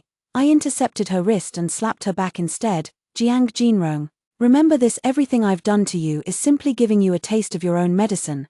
Jiang Jinrong's face was knocked sideways by my slap. Humiliated, her eyes reddened as she gritted her teeth and said, so what if you're gloating now? From now on in this house, you'll have to call me sister-in-law and respect me as your elder. I looked at the person before me as if they were a fool, then suddenly covered my mouth and burst into laughter. What are you laughing at? Jiang Jinrong grew uneasy and flustered at the sound of my laughter. I patted her shoulder meaningfully without saying a word. The Grand Astrologer had chosen an impeccable auspicious date for Prince Chen's wedding. Jiang Jinrong's wedding was also scheduled to coincide with this propitious day. When she got married, neither the Prime Minister nor the mistress showed up, and only 2 maids perfunctorily applied her makeup. Until she boarded the bridal sedan, Jiang Jinrong finally couldn't help but look around and ask, where is Jiang Haoyu? Today is our wedding day. Why hasn't he shown up? Suddenly, a groom appeared in her line of sight. My dear, were you looking for me? Zhong Wenshuan, why is it you? Jiang Jinrong recognized this scholar who was lodging a complaint.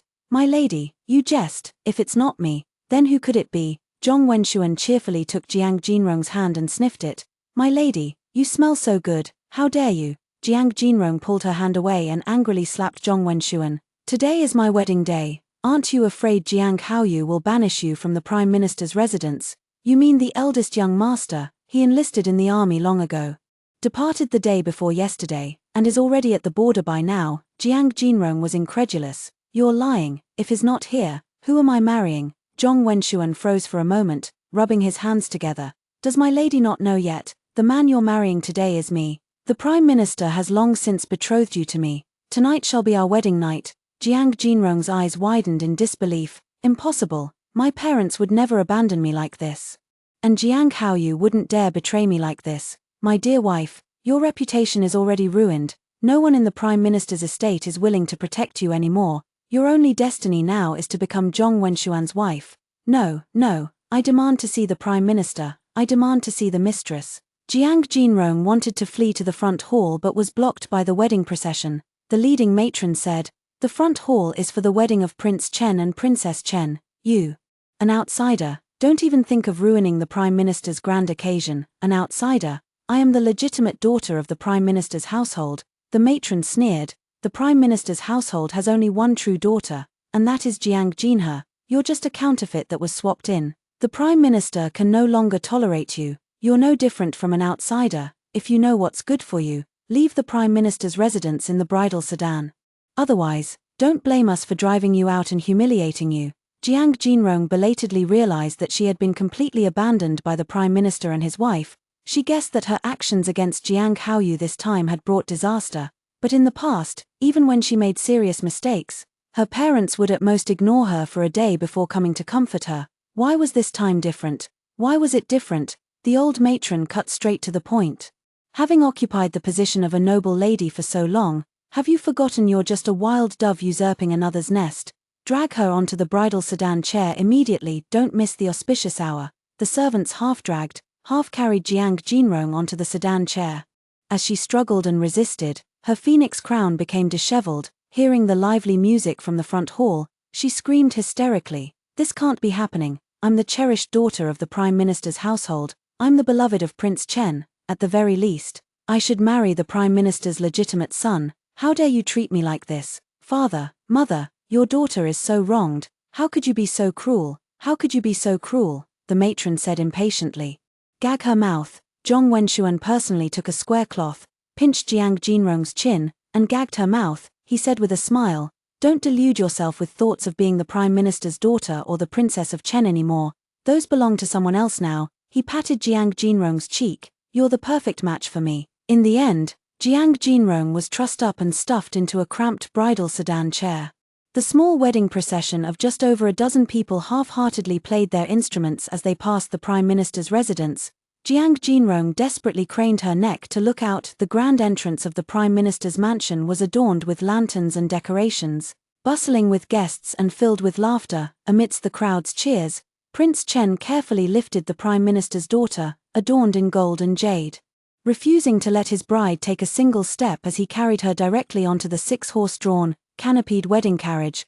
The 10-mile bridal procession filled the city with fragrance and joy. Jiang Jinrong wept with envy. This was the wedding she had always dreamed of. Yet now, she could only sit in a cramped, shabby bridal sedan, marrying a poor scholar with no future prospects. She refused to accept this fate. She lunged and tumbled out of the sedan, hoping to catch Prince Chen's attention, but instead hit the ground head first, leaving her forehead blooded and battered. The Prince of Chen never once glanced in her direction. "In the first year of my marriage into the Prince of Chen's household, I successfully gave birth to a young heir. During the full moon celebration of the heir, Jiang Jinrong's 3 former close friends each brought generous gifts to offer their congratulations. The county princess who once mocked me now praised me for maintaining my youthful appearance. The young lord who humiliated me begged me to put in a good word for him before Prince Chen. The young marquis who embarrassed me at the Jade Tower that day privately offered me tea to apologize. I sat with them at the same table, occupying the seat of honor while the 3 of them took the secondary seats, each forcing smiles. Not daring to let the atmosphere grow cold, I casually asked, "Has anyone heard any news of Jiang Jinrong lately?" The county princess played dumb. "Jiang Jinrong? I've already forgotten there was such a person," the young duke said with an ingratiating smile. "If you ask me, a counterfeit is a counterfeit, and a fake is a fake. The world only remembers the true pearl. Who would bother remembering a fake fish eye?" the young marquis said guiltily. "Back then, she incited us to do many absurd things. Please don't take it to heart, Princess Chen." I took a sip of tea and said lazily, "I thought you, her former close friends, would still think of her." "Who said we were close friends with her? Your Highness must be joking with us." Ha ha ha. Sitting in the host's seat, I watched these 3 people who had once bullied me force uneasy smiles for over an hour, far more entertaining than any play. The following year, Jiyu Zhoujiao was named Crown Prince, and I became the mistress of the Eastern Palace. This aligns perfectly with the trajectory of my past life. after becoming the crown princess, my parents treated me with even greater affection. The Prime Minister would deliberately approach the Crown Prince during morning court sessions to inquire about me with a word or two. The mistress often brewed nourishing soups and tonics for me, urging me to recuperate well after childbirth, wishing for many children and abundant blessings. Jiang Haoyu returned from the border with military honors. After 2 years of harsh training on the brutal frontier, my dear brother had indeed matured and become more composed. Also earning a significant military achievement in the army, being awarded the rank of third-class cavalry general. After achieving fame and success, Jiang Haoyu came to the Eastern Palace to see me, apologizing for the harm he had caused me 2 years ago. I generously replied, "We are blood relatives. I won't dwell on these past events, and you should also look ahead, striving to achieve even greater military honors soon." Jiang Haoyu felt deeply ashamed and took the initiative to tell me. On my triumphant return journey, I passed by Songyang County and saw Jiang Jinrong. Oh, she begged me to take her back to the capital, but I refused. She looked disheveled and seemed to be living a difficult life. If you feel sorry for her, brother, why didn't you bring her back? You jest, my lady. Although she is reluctant to part with the Jiang surname, she is no longer a member of the Jiang family. Moreover, she is already married to another man. Besides, back then, when I committed such an absurd act, it was she who drugged me. I have long since come to my senses. Then why are you telling me this? Brother, princess, sister, could you find me a suitable match from a family of equal status to marry? Once a person has tasted the flavor of power, they will no longer be entangled by mere love and affection. Jiang Haoyu's future looked bright, and naturally, he began to consider using marriage as a means to climb even higher. Unfortunately, his earlier reckless behavior had left him with a poor reputation among the noble ladies of the imperial capital. After more than a year of careful planning, the Prime Minister's family finally found a suitable match for Jiang Haoyu, the legitimate daughter of a third-rank civil official. When it came to the wedding, the Prime Minister's family showed utmost sincerity, humbling themselves to secure a virtuous wife for Jiang Haoyu. In the winter of the 3rd year, a woman was making a scene outside the Eastern Palace Gate, demanding to see the Crown Prince. At that time, Jiyu Zhoujiao was having the Dali Temple thoroughly investigate long-standing wrongful cases. Thinking it might be a victim seeking justice at the Crown Prince's outer residence, he took me out to meet her. The woman was hunched over, her exposed skin covered in red patches, with a scar on her forehead. Jiyu Zhoujiao didn't even recognize her at first glance until the woman's eyes gleamed as she called out, "Your Highness, it's me, I'm Jinrong." Jiyu Zhoujiao looked as if he had swallowed a fly. Certain that this wasn't a victim coming for help, he took my hand and said gently, "Yua was just fussing and asking for his father to hold him. I'll go comfort the child first." "Go ahead, I'll handle this matter." After 3 years of marriage, Jiyu Zhoujiao had come to understand my temperament well. Without asking further, he simply adjusted the fox fur cloak around my shoulders. "Don't catch a cold, and don't waste too much thought on such people." I squeezed his hand in return. "I understand." Jiyu Zhoujiao lingered affectionately with me for a while before completely ignoring Jiang Jinrong and headed straight back into the residence. "Your Highness, it's me, Jinrong." "I'm Jinrong, stop shouting, Jiang Jinrong, I'd recognize you even if you turned to ashes." Jiang Jinrong glared at me, the hatred and resentment in his eyes more oppressive than the heavy snow of winter, but she softened her stance. "Sister, I beg you to spare me a little something, I truly can't go on like this." Then, she began complaining to me about how Zhong Wenshuan indulged in drinking, gambling, and womanizing, and how he drained her dry. I have no other choice. I stopped my brother's entourage, but he ignored me. I pleaded at the Chancellor's residence, but they shut the door on me. "The only place left for me to turn is the Eastern Palace. I can only beg you, sister, I was wrong in the past. Please save me, just give me anything at all, so I can survive in the Imperial City." I walked up to her and casually pulled out a golden hairpin from my bun. "Is this hairpin enough?" Jiang Jinrong nodded obsequiously while reaching for the hairpin, but the moment she touched it, she suddenly flipped it around, aiming the sharpest end straight at my heart. Yet before the hairpin could harm me in the slightest, Jiang Jinrong was kicked to the ground by the Eastern Palace guards. Her body had been worn down by years of torment, making it extremely difficult for her to get up after being kicked down. I stood up, looking down at her. "Sister, life hasn't been kind to you these years, has it?" Jiang Jinrong clutched the golden hairpin, raised her head, and cursed at me. "This is all wrong. In the dream, it wasn't like this. In the dream, I was the one who became the crown princess. And you, Jiang Jinhe, were the one abandoned. It's you stole my fate.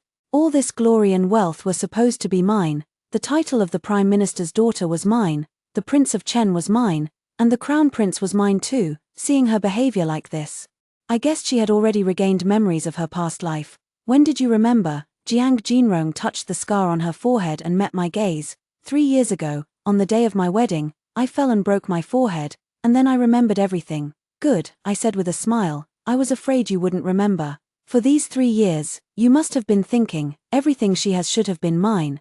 How dare she take what was rightfully mine? You must be in great pain.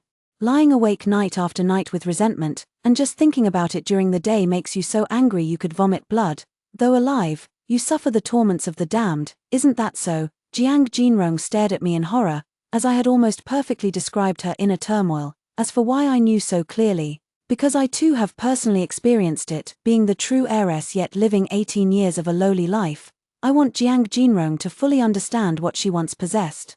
And then take everything back from her. Only then will it be the ultimate torment of the heart. Sister, do you have the courage, like the me of the past life, to kill your husband and flee? Seeing the panic on Jiang Jinrong's face, I knew she didn't dare. That means Zhong Wenshuan is still alive. That's fine. I'll have someone send my sister back to Zhong Wenshuan. After all, it was my royal decree that brought about this marriage of yours. Jiang Jinrong suddenly looked up. It was you. You're the one who pushed me into this living hell. Trembling at the thought, she shrank back and pleaded, no, don't send me back to Zhong Wenshuan. I'd rather die than live like this. I'd rather die. She suddenly grabbed the golden hairpin in her hand, on which was carved a vividly lifelike peony symbolizing wealth and nobility. She stared at the peony and laughed. She had dreamed of wearing such a golden hairpin, the very style reserved for the crown princess. Her expression changed abruptly. And suddenly, she clutched the hairpin and plunged it toward her own heart. The guards were utterly bewildered. I could see clearly that Jiang Jinrong, recalling her past life's marital bond with Jiyu Zhoujiao, actually believed that in this life Jiyu Zhoujiao must still harbor lingering affection for her and would never abandon her to life or death. The stab she inflicted on her chest wasn't deep, just enough to draw a little blood, before she collapsed pitifully into the snow, murmuring, Your Highness. Your Highness, Jinrong is in so much pain, Your Highness. I withdrew the guards and instructed everyone to leave her be. He was indeed breathing rapidly, his entire body burning hot, exactly the same symptoms I had when I was drugged in my past life. Ming, Yue grabbed his father's ear with his tiny hand, giggling uncontrollably. When they saw me arrive, the father and son stopped their playful antics with a smile. I told him. Jiang Jinrong stabbed himself and collapsed in the snow. Calling your name, waiting for you to save him, Jiyu Zhoujiao said. Why are you telling me all this? Come and see. Today I personally taught Yue how to write. What character is that? Led by the father and son to the desk, I saw a crooked, childlike character written on the rice paper at the center. It's the name of Yue's mother. Mommy, Mommy. Yue clapped his hands, asking me to hold him. I quickly picked him up and kissed him repeatedly. Yue is so amazing. Jiyu Zhoujiao competed for attention beside us. What about me? Is Yue's daddy amazing too? Amazing, amazing. I perfunctorily rewarded Jiyu Zhoujiao as well, but he took it a step further by holding on to me and refusing to let go. The study was filled with the joyful laughter of the family of 3. Early the next morning, a woman froze to death at the entrance of the Eastern Palace, and the guards hastily disposed of her body. When I was 10 years old, my foster mother once told me that if I didn't learn to please guests well, I would freeze to death in a snowstorm one day. She told me not to compare myself to the young ladies of noble families, whose futures would be filled with wealth and marital harmony. Everything she said came true. I am the precious daughter, and I am the crown princess. The wealth and prosperity are mine, and the harmonious marriage is also mine. The one who froze to death in the heavy snow was only her own daughter, the impostor who stole the nest. In this life, the derailed lives return to their rightful places, the pearl shines anew, the phoenix returns to its nest. The end.